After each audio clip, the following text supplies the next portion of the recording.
Ryan Reynolds here from Mint Mobile.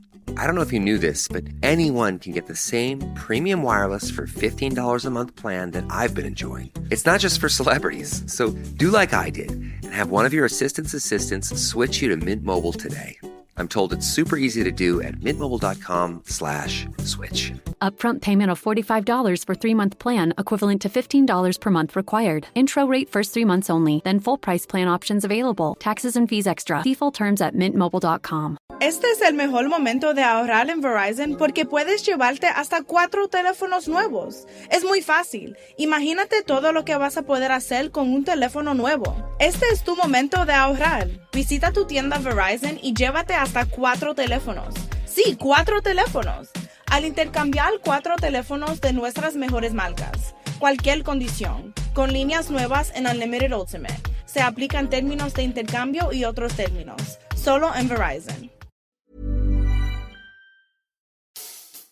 Hey, Benji, I just got to the airport. I really hope you left already. Oh, God, you made it. What's up, cuz? I got some good shit from when we land. Wait, you're not, like, taking weed into Poland, are you? Oh, yeah. Benji? They don't give a shit about that stuff, man. I think they very much do give a shit about that. Oh, yeah. Hello, guys, and welcome to another episode of Hollywood Gold. I'm your host, Daniela Taplin Lundberg, and I'm here with Vanessa Mendel. How are you, Vanessa?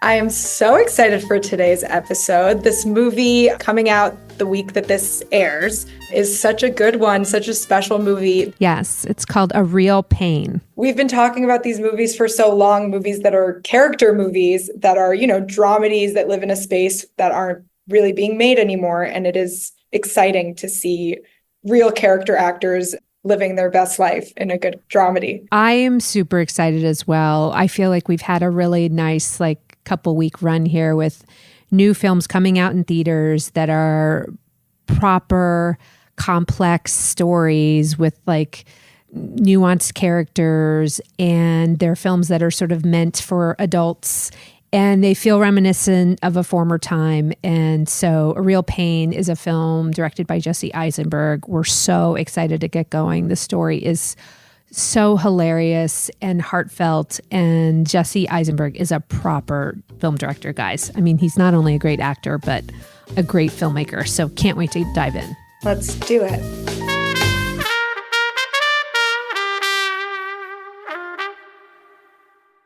Ryan Heller, my good buddy. I'm so happy we're here together in person. This is like an unusual situation. It's a pleasant surprise to be doing this in person. You were given the option to do Zoom or do... I don't think I was given the option. I was told I was coming in, but that was... but I was really happy to do it in person. Well, we have a great history together. You're one of my favorite people in the business, and I will just to toot your horn a little bit. You're an executive producer on the movie we're focusing on today, A Real Pain, which I absolutely loved and was a huge breakout hit at Sundance this year. And so I'm so thrilled to be doing a deep dive into it. But what I will say about you as an executive at Topic Studios and an executive producer is that you are a true filmmaker yourself, and you're a true lover of film. And so working with you is, I think for filmmakers and for producers, is a true joy because, first of all, you're not hysterical. And you always come at a problem with an eye for what's best for the film and not necessarily the market. But you also have an intense knowledge of the market. And so I will just say working with you is a dream. And I think you're kind of one of the best in the business. And I think people are starting to realize that the more and more you have hits at Sundance. You had A Real Pain this year. You had Theater Camp the year before. Mm-hmm. We did Nanny together. And so anyways, I just wanted to say that. That is very, very nice of you to say. And I'm very happy to be back on one of my favorite podcasts. And as part of the Second Timers Club. Which you are. You're I will expect my jacket. What did we call it? What do we call it? Comeback kid. You're a comeback kid. You get a sweatshirt now. Yeah, great. Yeah, I was wondering if it was a watch or a sweatshirt. I'll take the sweatshirt. We may even be able to give you one in person. Okay, so I want you to take me down the road of A Real Pain. I I'm going to admit that I had heard about this project, and more it's hard to predict what audiences are really going to respond to. And Sundance is becoming like a smaller and smaller bullseye to hit. I think the streamers are making fewer and fewer acquisitions at Sundance, although that could change from year to year. And so I think we just have to continue to go with our gut on what we think is going to be a great film and then hope the market responds. But I want you to tell me, it's one man's memory. What's your first memory of getting this script, and what did you respond to? And just start me down the path, and we'll go with the questions. Well, I'll even back it up further to say we had met Jesse and the Fruit Tree team, which is Emma Stone, Dave McCary's production company with Ali Herding. And they had gone out with Jesse's first movie, When You Finish Saving the World, which we had read, loved, and met the team to talk about if we could work on it together. That one didn't work out for us, but we just loved it. We loved the movie. So that was, sort of in the rear view. But when Ali Herding called to say they were doing Jesse's next movie, and she explained what it was and asked if we wanted to read it, I mean, we were so primed to love it.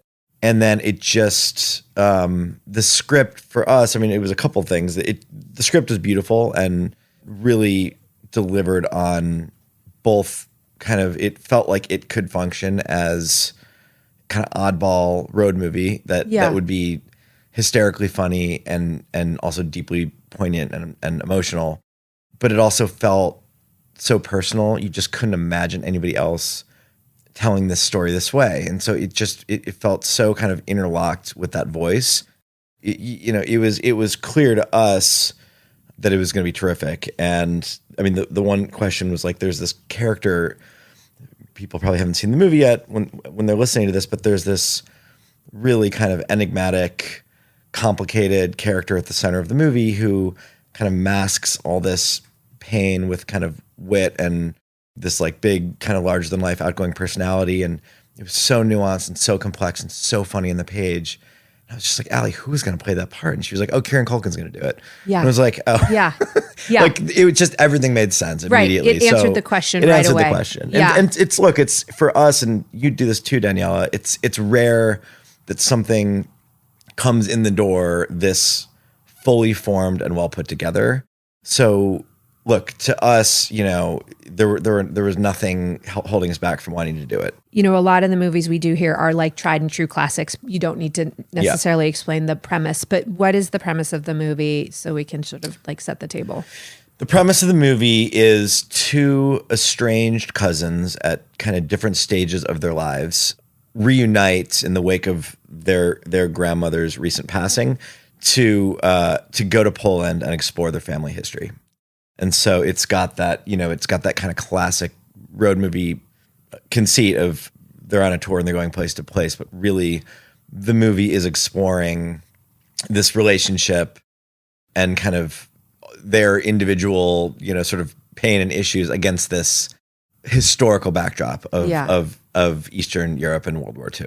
And they have this odd couple quality to them in that Jesse sort of plays the straight man and Kieran is sort of the eccentric cousin, and they play so beautifully against each other. Yeah. I will say, just having been in the market, this, while now seems so obvious, as all of the great movies do that have a journey to getting made, it didn't feel like there was a bidding war for this project. And to you, it may have seemed obvious, but it seemed like it did take a minute to get it to green light. Does that feel accurate or inaccurate? I think there were other people that wanted to do it. So we I think the movie was getting made one way or another. Okay. I think we did have to fight for the movie. Okay. But the truth is I don't know all the details about that part of the process, because we ended up on the winning side of it. If we didn't get the movie, I would have scoured the earth to see what happened. Yeah. Okay. but I guess my point is like more speaking to the current marketplace rather than this particular story, and that this feels like a unique, very filmmaker driven. Of course. No, and it's a dramedy, and it's all these things that you sort of read are hard and Yes. do people want these? And I Yes. totally understand the question. And, look, we talk about these things as well. And I think we always want to try to find that balance between doing things that we deeply believe in and feel are going to be exceptional and listening to the market. The most heartbreaking thing is making something you think is great and then you can't figure out why it's not getting distributed. Or we hold both of these things all of the time. And I think our belief with this movie was that, first of all, I think at the end of the day, we just really believed it was going to be something special. And it also felt like a new take on something kind of tried and true. There are obviously 101 comps for this kind of a story, but we'd never seen this version of it. And so that felt, and also the fact that this version of it came from such a personal place from the writer, director, star, felt like there was a lot to work with for a buyer.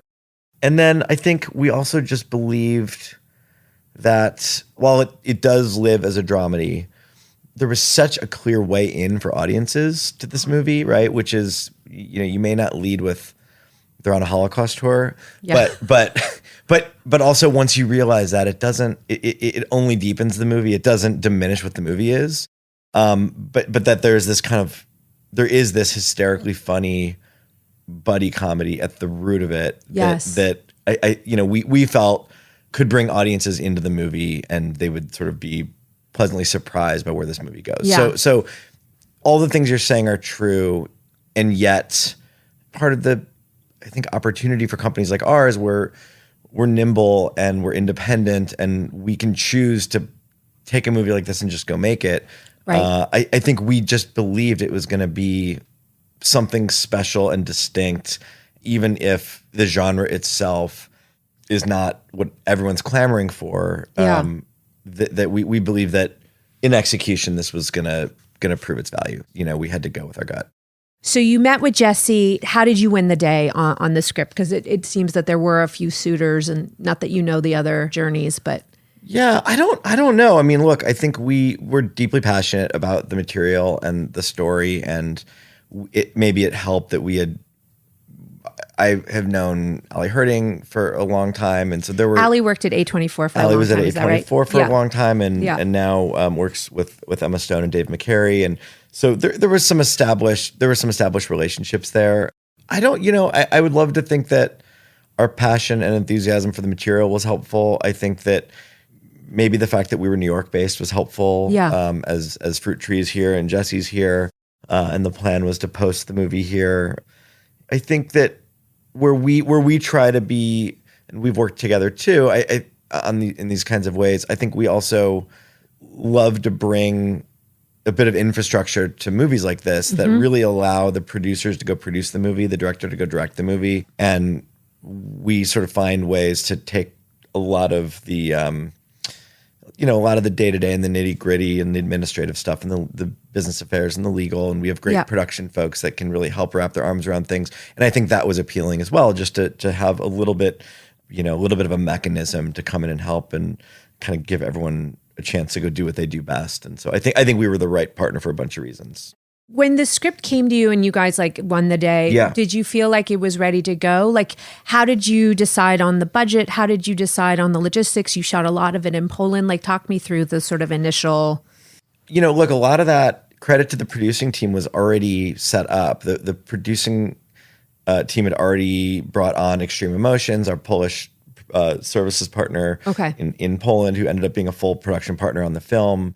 They were terrific. They were in place. They had worked on Zone of Interest, and were bringing a bunch of the crew along, and so that was all kind of in the works. So there was a path to go make the movie on location in Poland already, and we had kind of at the point we were closing the deal to finance the movie, everybody knew what the budget target was. So we were really all working towards that together, and it was a bit of a moving target. This is the kind of boring stuff, but just figuring out how much soft money we're going to get, and are we doing the regional funds as well as the rebate, and what do we qualify for, and what do we need to apply for, and just kind of dialing in all those pieces and figuring that out against how many days Jesse and Fruit Tree felt like they needed. And that was all just, it's a dynamic process, but I think we signed our deal to finance the movie in December and we were shooting in May. So it happened pretty fast. Wow. And so you had Jesse and Kieran, the script you felt was tight, ready to go, could be accomplished for, the published budget of it, I think is like in the $5-6 million they talk me through the sort of prep. Did you do all of prep in the States and then? They prepped in Poland. Okay. So they scouted the top of the year and, we sent someone from production, and because the movie was on location, they really had to go to these places, and there were a lot of moving parts there in terms of, it maybe even appears a simpler movie than it actually is, but they had to build 2 different airport sets within kind of a closed airport in Poland. In Poland, so both of those were in Poland. Both those were in Poland. They had to build a version of JFK and then build a kind of version of the Warsaw Airport. Oh my God! So it was a lot of scouting and work to figure that out. The train sequences were quite complicated and trying to figure out, are we using trains? Are we using a set? And so what did you use? We used a set. Okay. Yeah. So, but with green screens, and it was, a couple of days of train work, but all that stuff just took figuring out. And then of course there was, the additional casting, because there's this tour group that Kieran and Jesse's characters joined. So that was all sort of happening as we were. And was that casting happening here and Jesse was Zooming or looking at tape, that kind of thing? Yeah, it was a little bit of everything, but it was a lot of, in some cases Jesse was working with actors that he knew. In some cases he was reaching out to people, like he and Will Sharp had a great meeting about it, and Will was just game and kind of almost went method on this role and really dug in and Is that right? Say more about that. Will just really learned all the history that his character needed. Will plays the tour guide in the movie, and he just did this incredible deep dive to where I think you could have asked him just about anything at any of these locations and he would have had the answer. I love that. Yeah, and he was really wonderful. And so they I think, Will Sharp is a writer as well as and a director and a really brilliant filmmaker. Yeah. We know him from White Lotus. He became sort of very famous in White Lotus. No, I discovered Will all these years ago when he had this low budget movie called Black Pond that premiered at South by Southwest, and I just thought, who is this guy? He was just this quadruple threat. So cool. And so I think some of this too for Jesse was, he could speak to this. I really shouldn't, but he was developing characters with Will, et cetera, and doing all that work as we were getting to the point where we could go make the movie in May. Okay, so Will Sharp was such brilliant casting, and then Jennifer Grey I thought was just sort of such a great, brilliant, unexpected turn. Jennifer Grey was wonderful. Kurt Edgiewan. Kurt Edgiewan, so good. So amazing, and I think such a testament to the script and to Jesse. It's not like shooting for 3 days in LA and you get to go home at night. This was a lot of travel because it's a tour. You have everybody kind of around for most of the movie. So it was a really big commitment on everyone's part to come and do a movie of this size on location. Go to Poland, right. No, it's not like showing up at a soundstage in LA. That's right. That is so incredible. And I will say the cast reminded me of those great ensemble movies that we talk about a lot, but Little Miss Sunshine being a really good example of it, the perfect road movie, and bringing all sorts of different types to the table so that they can all do what they do best. Yeah. And this film reminded me of that, which I loved so much. Completely agree. I got to Poland when they were a couple days in. They were shooting this introduction scene where the tour group was all meeting for the first time, and I just remember walking in and looking at that group of people and thinking, this really looks like one of those tour groups. And everybody just had their moment, and Will, had this very, sort of specific part of the tour guide, but then he just ends up with this incredible moment and kind of the biggest laugh in the movie in the goodbye scene. So it was a real delight. It's one of I can't wait for people to see this movie. I can't iterate that enough.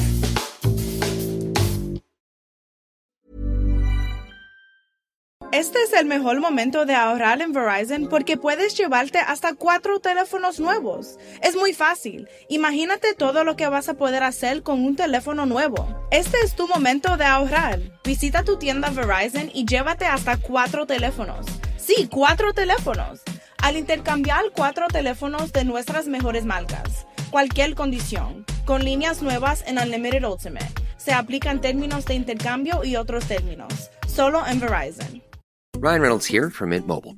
I don't know if you knew this, but anyone can get the same premium wireless for $15 a month plan that I've been enjoying. It's not just for celebrities. So do like I did and have one of your assistant's assistants switch you to Mint Mobile today.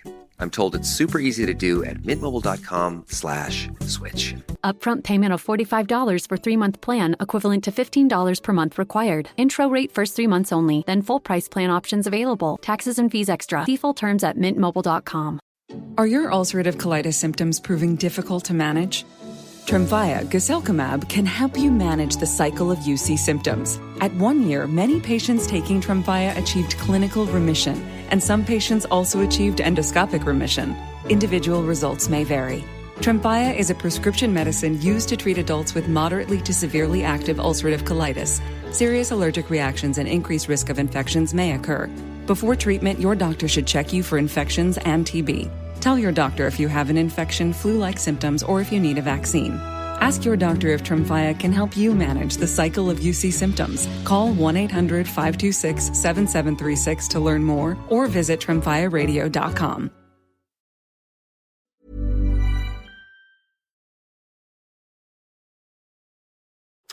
We passed Lublin already, and you didn't wake me up. Oh, you were having such a good nap, dude. Jesus you were like, Christ, you're on a tour sorry. group with Yeah, I know, I people. just didn't have the heart to wake you up. I really do want to talk about Jesse as a filmmaker. And I think we've all seen a lot of his interview footage from Sundance. And I would say he comes off as a very sort of like his character in the film, a little brilliant, but nervous, not as confident as he comes off as a filmmaker, like in person. And I remember seeing some footage between Kieran and Jesse on the red carpet. And you know, there was pickup of their dialogue. And Kieran was like, just relax, man. Like, you did it. And he's like, I can't. I feel so uncomfortable here. And I wondered like what your observations are of him as a filmmaker, because the film is so sure-handed.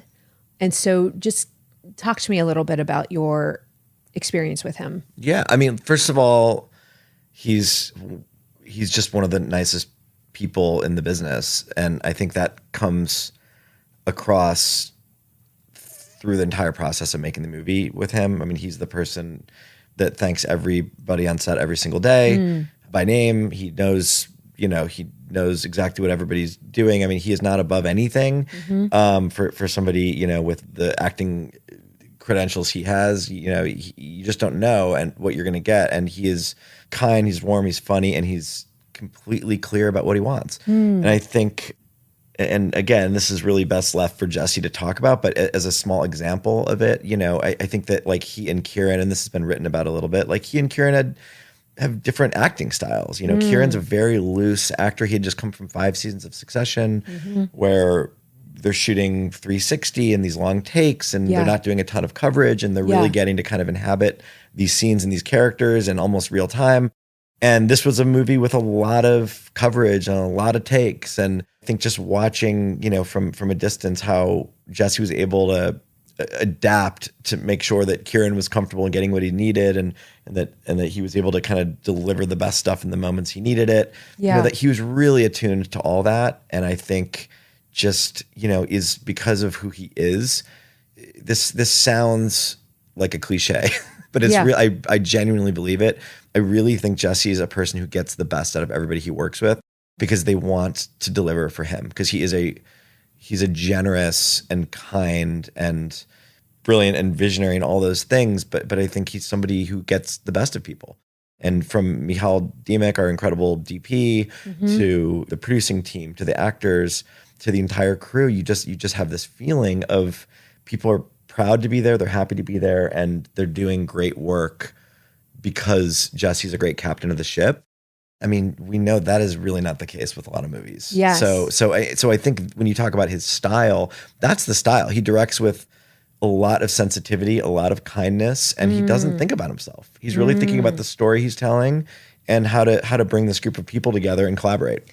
So how does that manifest on the day? Because, we've talked about so many films on the pod of like different directing styles.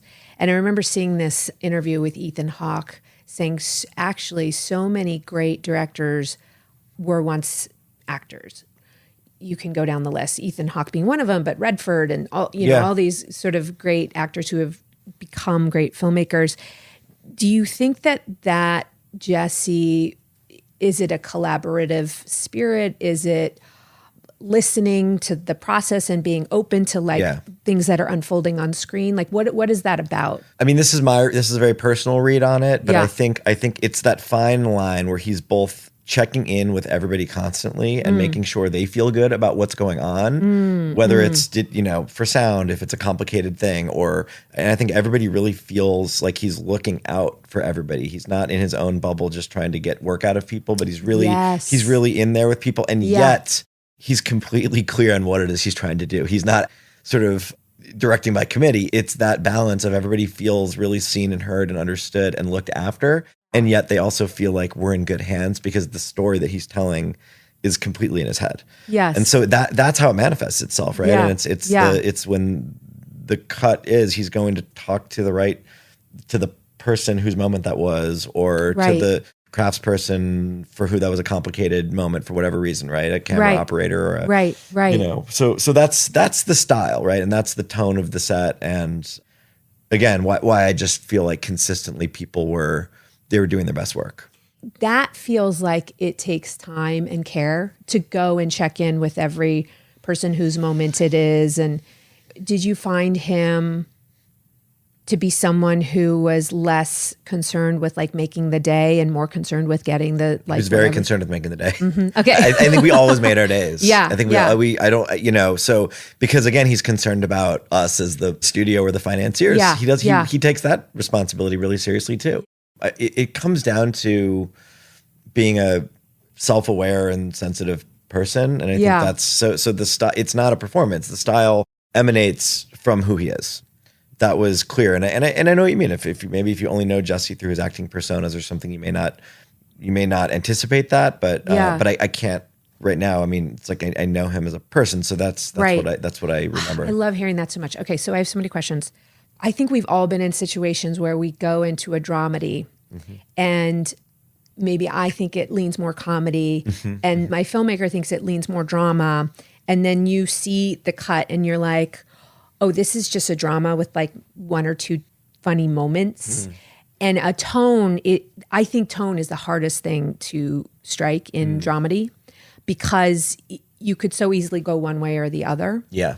And you don't always know what you're getting in the dailies, right? Yep. There are takes that are more this, there are takes that are more that, and then it's really about like shaping, right? And I thought that the tone of this was so pitch perfect. Yeah. The heart, I could cry right now thinking of like those moments between them and like truly just heartfelt moments between those cousins and the pain that Kieran's character experiences in the past and what he must be going through. And then the comic moments are, I would say, on par with like Wes Anderson and like, some of the great comedic filmmakers. Did you know that in like when you were observing the dailies and like, did you know that like he totally gets what this needs to be in order to work for audiences? I think, look, Jesse was really happy, which is that was the key. I think he was getting what he needed. You kind of go on set and start watching Monitor and you also just remember how funny Jesse is and how funny Kieran is. And these are gifted, brilliant comedic actors. But it was also, you've seen the movie, the most important thing was getting the honesty of the scenes, right? Yeah. So I think that in terms of tone and kind of how is it coming together and is it what we thought? And those conversations really, I mean, you're just trying to make your days and get great stuff. I mean, those conversations picked up really when there was a cut to watch more than, sort of as we were going because Jesse was happy it was going well and you could just see you're getting amazing performances. How much that balance is going to shift between comedy and drama or comedy and emotion, that was going to ultimately probably be found in the edit is how we felt. And we were really lucky to have a brilliant editor named Rob Nassau. And he was watching the dailies and was kind of plugged in from the start. He cut The Big Sick. We had just worked with him on Randall Park's movie Shortcomings. And so he was a real collaborator with Jesse, in that way too, because Rob really, he deeply understands comedy and sort of like, if you want to push it more, like Rob's going to be the guy to help you do that. But those conversations picked up once there was really a director's cut to look at. The other thing I really noted about the movie is that it's framed so beautifully. Like Jesse strikes me, and I would not have predicted this, right? I would imagine that he's all about performance and like the written word and all this stuff, but really the framing of the film is exceptionally beautiful. And I only mention Wes Anderson because some of the frames feel carefully constructed in that way. And I can think about the cemetery scene and some of these like sort of wide shots that you guys had. And I just wondered, like, was that something that you were aware of or he talked about from the get-go? Like, did you know you were going to get such a beautifully constructed film? We had seen, our DP, Michal, had made this movie EO that was just breathtakingly beautiful. And so when we knew that's who Jesse was interested in working with, we got excited about what this could be. I mean, they had lots of conversations and we kind of knew what the visual aesthetic for the movie was meant to be. But we were also kind of blown away by the dailies, just the sheer beauty of how they captured these places, but also in a way that was not sort of, they weren't just kind of vistas and wide sort of beautiful shots of, it was sort of, everything was kind of captured from the street level and sort of the way that you move through these tours, right? It's like the kind of most iconic buildings are sometimes just kind of lingering in the background. And, and so, it just, look, I mean, I think it helped too that Michal really knew these places, knew these cities, he knew Poland really well and sort of knew how to, it wasn't just shot with a reverence. It was sort of shot from the perspective of somebody who deeply knows this place and actually could even maybe take some of it for granted. And it's not about the beauty, it's about just sort of understanding it. But he is a absolute genius. And so we too, I think we're excited for what could be, but blown away by what they actually were able to capture. So he had shot there before, or he was from? He is himself Polish, and so he's worked around Poland for a big chunk of his career. My next question is about the story itself and sort of deriving from a slightly biographical component of Jesse's life, right? Like you guys actually shot at Jesse's grandmother's childhood home. Yes. And so talk to me about like how much of it was biographical and how much of it was invented, and if you know the sort of nuances of where this story kind of came from.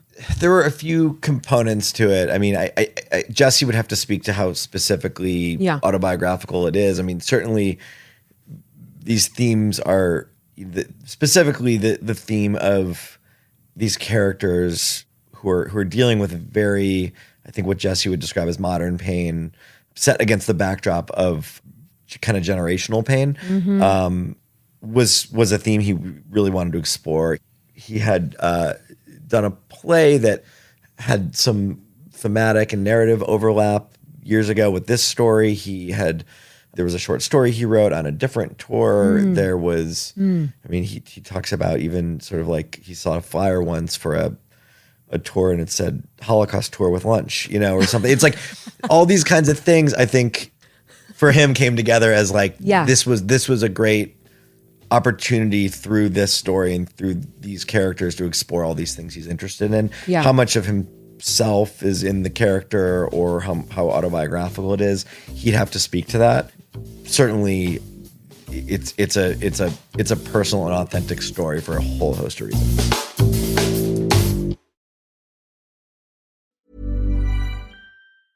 Applebee's has a brand new Big Easy menu. It features all your Bourbon Street favorites in one new menu. Plus a new Bourbon Street chicken and andouille sausage penne starting at just $11.99. Limited time. Price, participation, and selection may vary. Ryan Reynolds here from Mint Mobile. I don't know if you knew this, but anyone can get the same premium wireless for $15 a month plan that I've been enjoying. It's not just for celebrities. So do like I did and have one of your assistants switch you to Mint Mobile today. I'm told it's super easy to do at mintmobile.com/switch. Upfront payment of $45 for 3-month plan, equivalent to $15 per month required. Intro rate first 3 months only, then full price plan options available. Taxes and fees extra. See full terms at mintmobile.com.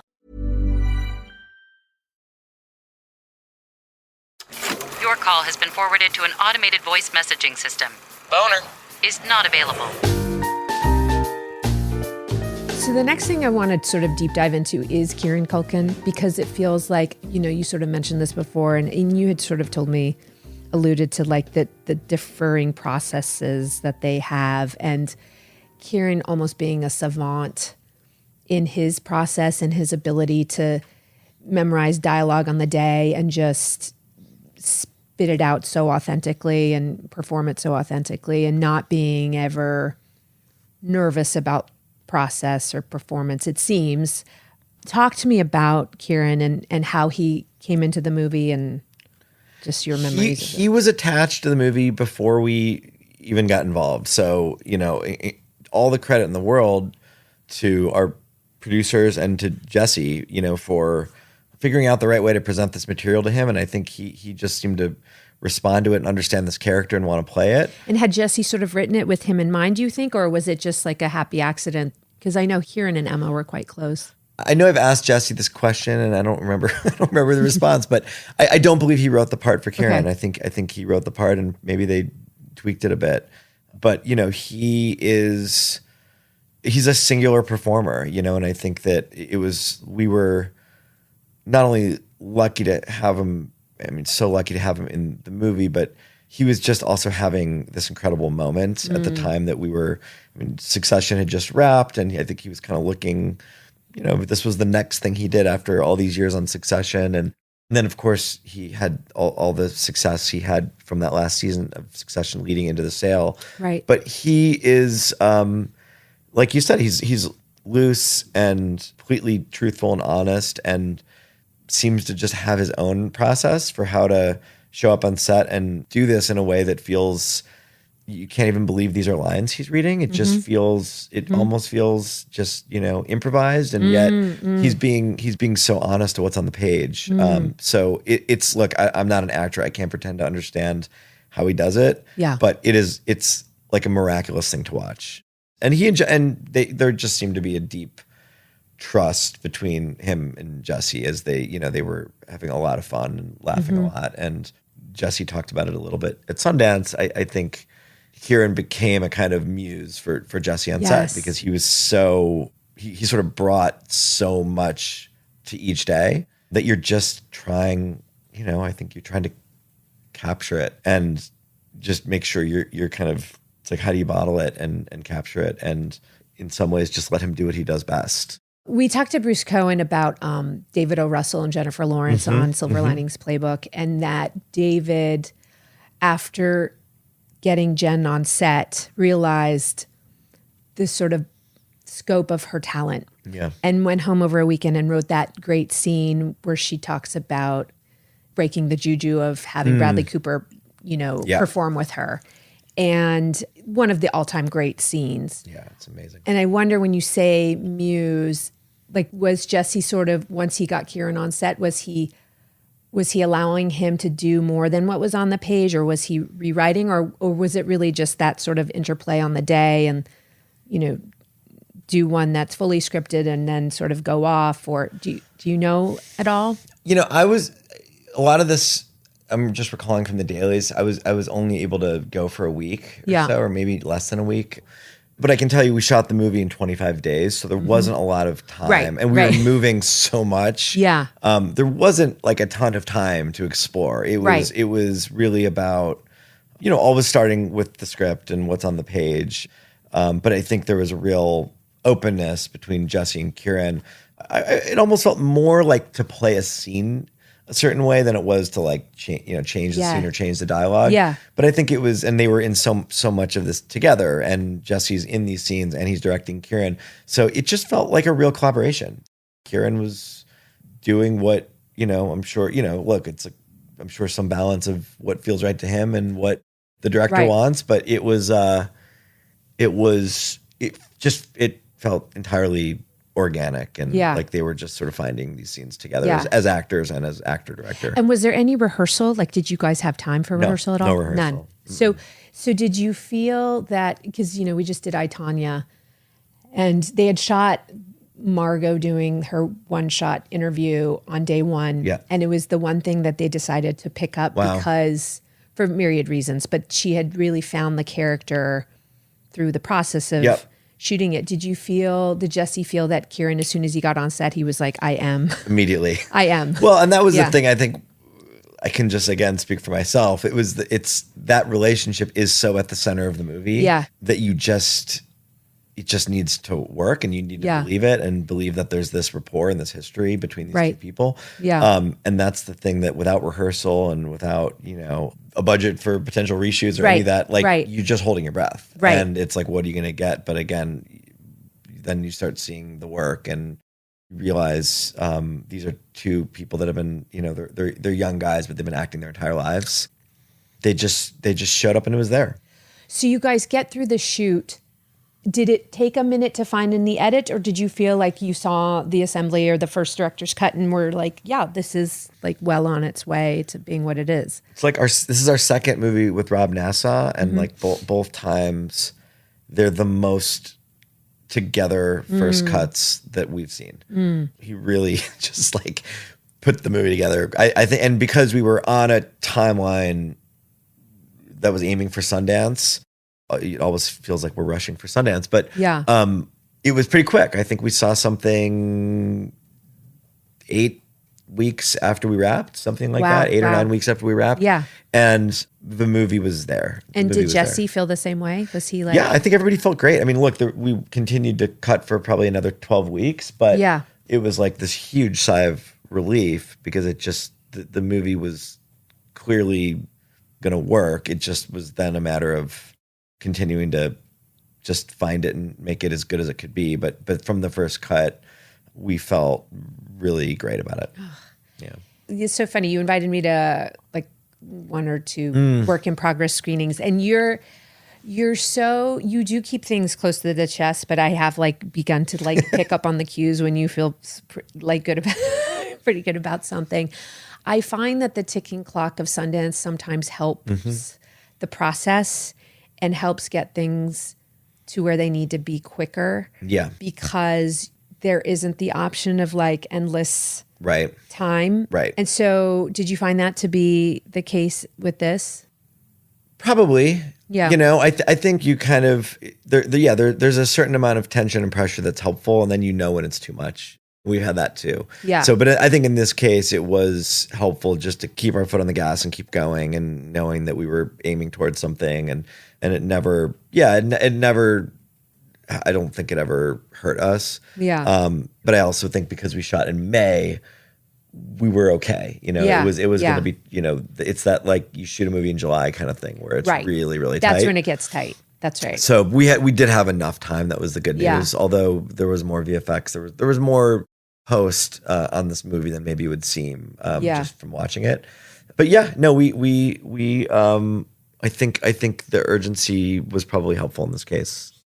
The process of hoping your film gets into Sundance, and then once it gets in, hoping it gets the right slot at the right theater. Yep. And then hoping that the buzz is the right amount of buzz and not too much and not too little. And it just, it for whatever reason, it never gets old.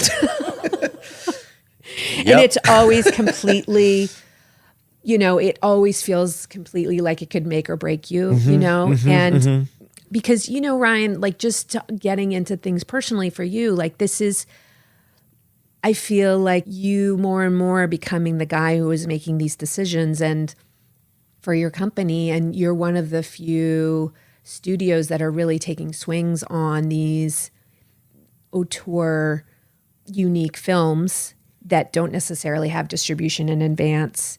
And so just talk me through like your process, because I feel like it is getting harder and harder to take risks in the market that we're living in, Yeah, I mean, from a company standpoint, we kind of love backing movies like this, but I'm also aware of, how hard we fight for these things. And of course, given the job I have, I'm pushing hard to do the things I think make sense for us. And so that does add a certain amount of pressure. But I think it's some level you can sort of control the things you can control. Yeah. So the market and kind of who's, where you are in these buying cycles and who's buying and who's not and who's on the sidelines. And like, those are the things you can't control. Yeah. So focusing on things like, where do you think, what's the right room to premiere in, and talking to Sundance about that, and making sure that you're not up against some other big sales title. Like those are the things that feel actionable and important. I believe they actually are. You've talked about this on the podcast too so many times. And I remember the Beast of the Southern Wild podcast did a great job of like kind of putting you there, and what it's like you're just trying to create a moment. Yeah. And I think for this movie, look, Jesse's first movie had premiered at Sundance, so we always felt like it was a natural target. And his first movie was that year we had Nanny, and there was no in-person component to Sundance that year. So it also felt like it would be Jesse's first time in the Eccles stage, you know, as a director. And we really wanted that to be as impactful and as special as it could be. So once we found out we were lucky enough to get accepted to the festival, it was about all of that. And it was about, you know, what's the right day, what's the right time. So we ended up at Saturday at noon, which we were happy with. It was a slightly different schedule because this is, again, very in the weeds, but Sundance is usually opening night Thursday, and then Saturday kind of feels like day two, but they programmed a full day on Thursday, and the festival was kind of, all the premieres went through maybe Sunday. So it almost felt like we were right in the middle of the festival. And I think, you know, the kind of key for a movie like this is something that we felt like would play really great in that room, having the buyers there. So it was maybe the most important thing was being in a nice kind of clean slot from a acquisition standpoint, so that the buyers, not only the buyers are going to show up, but that you get the full teams in the room. So we were able to pull all of that off, and I think that worked to our advantage. It felt to me from like the stands that this felt like a proper old school bidding war. The offers felt like theatrical offers. Maybe there was streaming in there. I don't, you know. It felt like hearkening back to like the old Sundances, where there was a very hot title that everyone really believed in and felt like had legs and could exist in the theatrical market. And just talk me through like being in that room and what that process was like and when it started getting going. And I just love hearing all that. Yeah, well, the movie played great, which was a real relief, but also just a joy. I mean, I just enjoyed all 90 minutes of to be that. In the room and know people are with it. Yeah, people were just with it from this. It was like the first laugh was a giant laugh, and it just felt like people were there, and they understood the intention. They understood the intention. They were there for that, and you know how Sundance is. It's the greatest, but you can spend. You know, you can watch a lot of heavy stuff, and there's a lot of things that aren't going to play for comedy. So it's also sometimes nice to, if you can be in the right slot. I think people are kind of ready to have a good time, even if the movie's dealing with heavy things. Yep. So people were just with it from the start, and the movie played great. And we were also just in a fortunate spot in that the buyers were there, and it was pretty immediate. You know, I think we knew kind of within an hour of the premiere being over, like we were going to sell the movie that night, which was exciting. And so did you have the classic thing where everyone meets up at the house of your rep? Okay, talk me through what you can say. You know, it was, again, this is like, it's like you're so relieved that it went well and that the reviews are coming in so positive and that it just feels like people understood what Jesse made, and that was a real relief. And then it's kind of like the part two of that is like, you know, it's a little bit of that pressured thing where you have this momentum and you have to capitalize on it, but you also don't want to make the wrong decision at 3:00 in the morning after 2 days of not sleeping. Yes. So, you know, it was really about, I think that the way we think about it is, and again, these buyers have only been able to think about the movie for 10 hours. Yeah. But who deeply understands what this movie is and has a great initial plan and ideas and feels like the right folks to bring onto the team at this point. Like it's really about that. And we were in a lucky position to be able to pick our partner. You know, I think for Jesse as a director too, it was kind of exciting and interesting to hear all these different approaches, because in this moment in time, you can look at 5 buyers and they're all playing different games, right? And so you're really hearing what a streaming approach to this movie looks like, which is more about reach and engagement and eyeballs. And of course, there's an awards component to that for a lot of these folks. And that's a very different thing than what you're hearing from the traditional theatrical or specialty buyers who are looking to open this movie theatrical and drive box office and use that to kind of bolster the rest of the conversations around the movie. And so you're just kind of trying to weigh all these things against one another. And I think we felt so, we'd sold theater camp to Searchlight the year before. And so it was sort of fun to be back in a room with them a year later. But they're just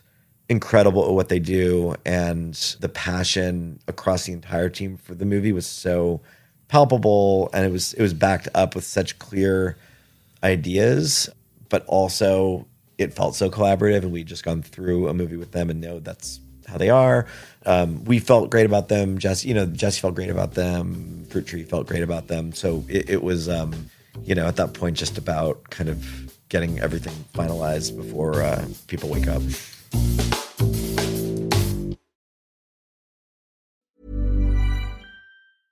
Este es el mejor momento de ahorrar en Verizon porque puedes llevarte hasta 4 teléfonos nuevos. Es muy fácil. Imagínate todo lo que vas a poder hacer con un teléfono nuevo. Este es tu momento de ahorrar. Visita tu tienda Verizon y llévate hasta 4 teléfonos.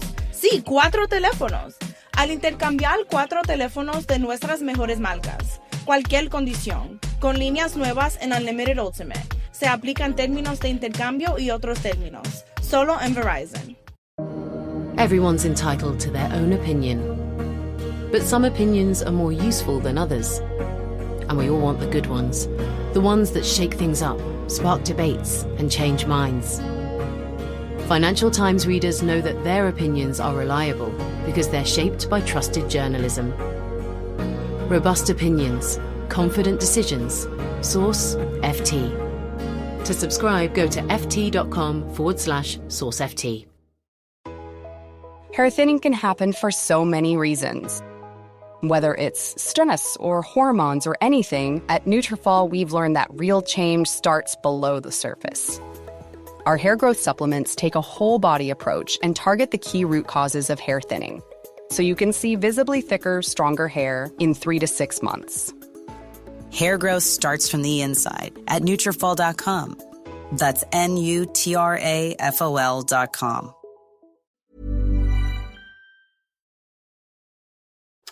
To answer the question, maybe you are thinking of asking, I'm a survivor of the genocide. Oh, snap. Sorry, no, I just meant... No, that's like, I meant that in a good way. It's like I'm a fan, basically. Keep going, dude. That path of like, do you go streaming or do you go for theatrical play? In the room, it's a tough decision because you have so many responsibilities to so many people. Some are financial, keeping the business alive generally. Yeah. So I guess I kind of want to like dig in a little bit more into that decision process because I don't think it's as easy. I mean, listen, you were faced with probably a lot of great offers. You probably couldn't have made a bad decision. But you decided on Fox Searchlight, decidedly theatrical version of it. Yep. You know, because I think a lot of our listeners are like very curious where the business is going, especially for independent film. It's like a whole podcast in and of itself. Yeah. Yeah. Yeah, it's a really good question, and I'm just trying to put myself back in that room. I mean, you're coming out of having just played the movie in a theater for 1,200 people, and you can't help but hold on to that and this feeling that, of course, it's a festival audience. It's not your, it's not an AMC theater in Wichita. Wichita. But I think there is this feeling that the communal experience of that movie was resonant and felt and something you want to hold on to and that you hope to pass along into the release.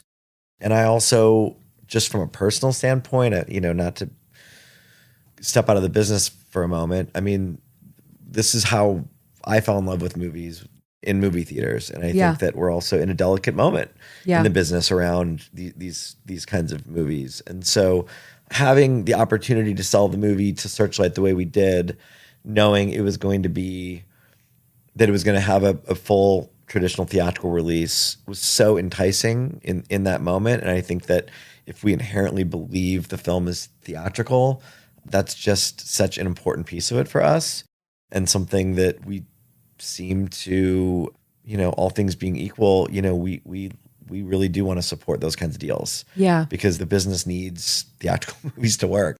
In terms of the streaming side of it, it's also an interesting moment because the buyers are in some ways shifting as well. We're seeing now with MGM, Amazon doing more theatrical releasing on movies, like Aaron Challengers, and Apple is partnering with studios on their bigger movies. And I think even for the specialty buyers, their streaming windows are changing, and streaming's a bigger part of the pie for them too. So it feels like everybody is understanding that streaming is a big part of how audiences are going to discover these movies. In lots of cases, theatrical is either a component or the driver to it. And again, this is where every buyer is sort of so different. And I think that for the pure streaming buyers, they're also in a constant state of evolution where they're trying to figure out, how their mousetrap is different. And, how do they have ways to replicate that theatrical boost that you can get in theaters a different way? And they seem to be, they're still in the process of figuring all of that out. And so there is no easy answer. There's no easy answer. But I think for us, and I think you can just look at the things we've done and sold over the last years, like if we can make it work with a traditional theatrical deal, and we believe that that's what the movie is, that really is, it's hard to beat. I look at your movie and it's got the goods. And so by that I mean,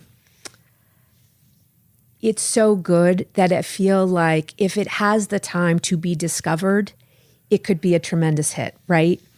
And so the thing I worry about with like theatrical right now is that if you don't hit the box in week one, then suddenly you are considered a disappointment. But I think about like a lot of these podcasts that we've done, a lot of success came from word of mouth and time. And so the one that springs to mind is Scream, where no one was going to horror films at that time in 1996. And so it was a process of discovery. And it was only over a series of weeks that like the box just kept going and going and growing. And so I guess like my fear about this time right now is that theatrical has no time to sort of experience that word of mouth, and you're sort of like DOA if you're not hitting like the tracking or over the tracking. And so anyways, I guess my message is like, I'm just hoping your movie has time to find that word of mouth because it is so good. And it feels like a classic sleeper where you're like, oh, you got to see this movie. Yeah. Anyways, I just so believe in your movie, and I so think it's like incredible and people need to go see it. But no, I know. I'm just so curious. I know what you mean. No, I know what you mean. It feels like, especially post-pandemic, the window's moved around and you're sort of all of a sudden faced with like, what can you do in 3 to 4 weeks at the box office? Yeah. But then there are these, every year, there are these outliers or these movies like The Holdovers or Poor Things that just, just chug along and they kind of keep building. That's right. And you're with a company that understands that. We think so. Yeah. No, they're so invested in the movie and in doing that. So I think it's like, they're great partners and collaborators, and we're talking to them constantly about these things. But you're also just trusting the hands you're in.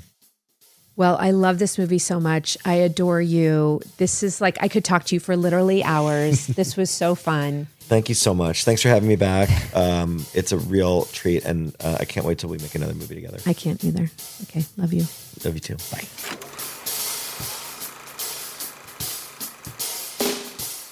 Vanessa, that was so much fun. It's so great to just have an hour-long conversation with someone you love so much anyways. And Ryan Heller and I made a movie together, and we really went and became just such close friends. As we've said many times on this podcast, making a movie with someone is kind of like going to war, or, you know, being in high school or going to college with someone. You really get so close so quickly because there's so many sort of intense moments that inevitably happen. I respect him so much. I think his sort of love of filmmaking and understanding of the market is truly unique. And so the movies he's been making over the past few years in particular, I think really exemplify what a film lover he is, but also how he understands where the market's going.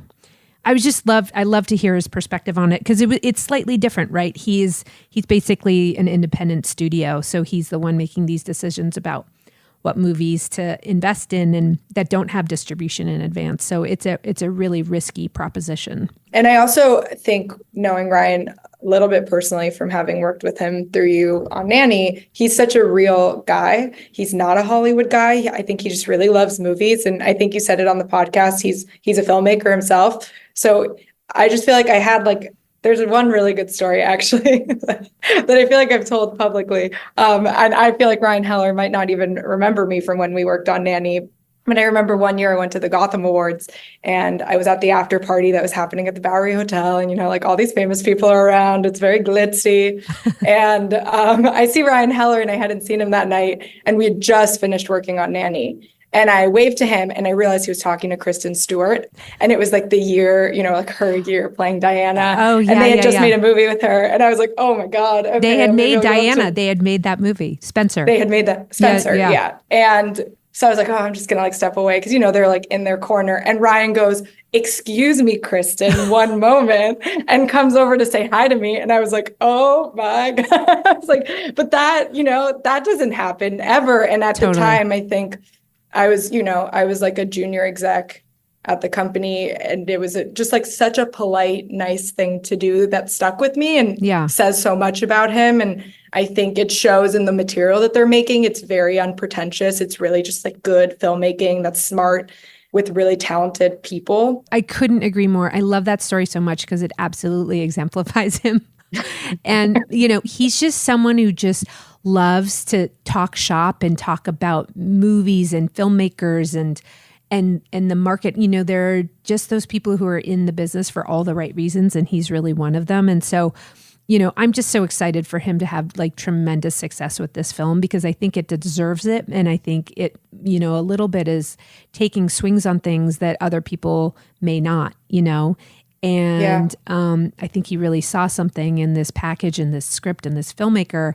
And so I'm just so excited for him and Topic to continue to succeed in the way they have been the last few years. So that was just so lovely and delightful. And I also loved hearing his perspective on, on Jesse Eisenberg and who he is as a filmmaker.